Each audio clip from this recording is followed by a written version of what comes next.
오늘 3월 4일 토요일 오후 3시 41분 22초에 뉴질랜드 케르메데 제도 해역에서 규모 6.9의 강력한 지진이 발생을 하였습니다. 문제는 우선 규모 6.9라는 강력한 지진이기도 하지만 또 하나는 205.7km라는 진원의 깊이입니다. 3월 1일에는 남태평양 파푸아뉴기니에서 규모 6.5의 강진이 발생을 하였고 진원의 깊이가 무려 598.9km였습니다. 3월 1일 파푸아뉴기니와 3월 4일 오늘 토요일 발생한 뉴질랜드 진원의 깊이 205.7km만 고려해봐도 일본 후쿠시마 해역에서 강진 발생 확률은 벌써 50% 이상으로 올라갔으며 1월 8일 바누아투 규모 7.2의 강진과 어제 3월 3일 금요일 규모 6.5의 바누아투 강진, 그리고 2월 25일 일본 홋카이도 쿠시로 규모 6.0 강진까지 더 이상 하늘이 우리에게 일본에서 강진이 발생할 것이니 대비하라는 계시를 주고 계시다는 진실에 대하여 우리는 더 이상 부인하면 안 되겠습니다. 3월 7일이 보름달이 뜨는 날입니다. 온도차에 의한 기압의 변화에 따른 2월 6일 강력한 터키 시리아에서 규모 7.8과 7.5의 연속 강진과 후발 강진까지 보름달의 악몽이 발생한 지 한 달이 되어가고 있으며 이제 3월 7일 또다시 보름달이 뜨면서 이번에는 그 악몽이 일본을 향하고 있습니다.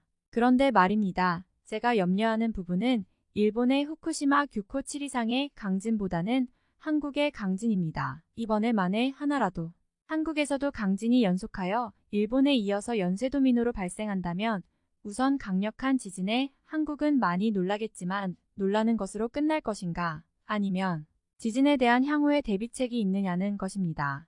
내진 설계에 있어 80% 이상의 문제점이 있다는 건물들에 대한 대비책과 아직도 끝나지 않은 활성단층대에 대한 조사, 그리고 주변 국가들과의 지진 연관성에 대한 조사가 부족했다는 점 등등 이루 말할 수 없이 많은 문제점들을 가진 상황하에서 이번에 갑자기 만약에 일본과 연쇄적으로 강진이 발생한다면 한동안 한국은 큰 혼란에 빠질 수밖에 없으며 저마다 지진에 대한 대비책을 왜 제대로 만들지 않았느냐고 상대방을 비방할 것입니다. 2달 전 1월 8일 바누아투에서 규모 7.2의 강진 발생 이후 하루 뒤인 1월 9일 오전 1시 28분 인천 강화군 서쪽 25km 해역에서 규모 3.7의 지진이 발생했습니다. 초기에는 진도가 4.0으로 추정되어 지진조기경보가 발표됐습니다. 하지만 지진파 중 속도가 상대적으로 빠른 P8을 토대로 자동 분석했을 때 4.0 규모의 지진이 발생한 것으로 추정되었으나 추가 분석을 통해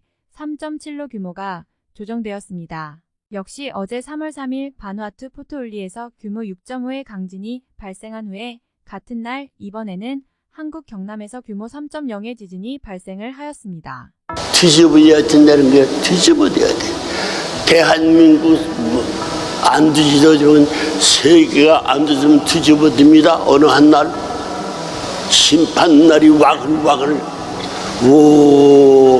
지구성 만유의 모든 흑대에 결합한 공중에 떠있는 대우주의 존재가 와글와글 끓어 구름만 터지면 이 땅은 불바다로서의 태평양도 못이 아니고 산이 될 수밖에 없는 운명길을 어떻게 벗어나냐는 한의 숨소를 잊어버리고 사는 이 망국정이여,